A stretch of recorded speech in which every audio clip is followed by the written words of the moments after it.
জামায়াতে ইসলামীর আমির ডাক্তার শফিকুর রহমান বলেছেন, যুবকরা কারো কাছ থেকে বেকার ভাতা গ্রহণ করুক, তা আমরা দেখতেও চাই না, শুনতেও চাই না।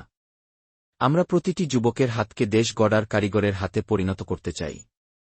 প্রত্যেকটি হাতে কাজ তুলে দিতে চাই। আর একজন যুবক যুবতীও বেকার থাকবে না। অনেকে সংখ্যা করে বলছেন আমরা এত কোটি এত লক্ষ যুবককে কর্মসংস্থান দিব, বাকিদের কি হবে?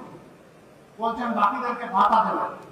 আমরা আমাদের যুবকেরা কারো কাছ থেকে বেকার ভাতা গ্রহণ করুক তা দেখতেও চাই না, শুনতেও চাই না। তিনি বলেন, বেকার ভাতা নয়, বেকার ভাতার পরিবর্তে এরাই দেশের সব ক্ষেত্রে বিপ্লব সাধন করবে, সেই বিপ্লবের বাণী তাদের মুখে পৌঁছে দিতে চাই। শুক্রবার রাজধানীর বাংলাদেশ চীন মৈত্রী সম্মেলন কেন্দ্রে আয়োজিত বাংলাদেশ ইসলামী ছাত্র শিবিরের কেন্দ্রীয় সদস্য সম্মেলনে প্রধান অতিথির বক্তব্যে তিনি এসব কথা বলেন। প্রতিটি যুবকের হাতে দেশ গড়ার কারিগরের হাতে পরিণত হতে চায়,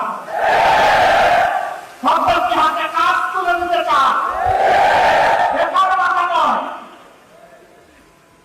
বেকার ভাতার পরিবর্তে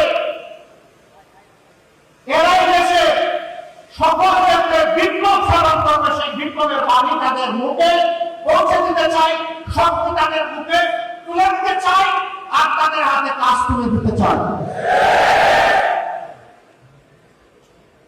সম্মানিত বন্ধুগণ, তোমরা তৈরি হও, ইনশাআল্লাহ তোমরা পারবা। আমরা তোমাদের সাথে আছি। আমি বরাবর বলি, চুল দাড়ি সাদা দেখে ভুল বুঝবা না, তোমাদের চাইতে আমরা কম যুবক না। আমাদের ব্রেকিং পেজ এর সাথে থাকার জন্য ধন্যবাদ।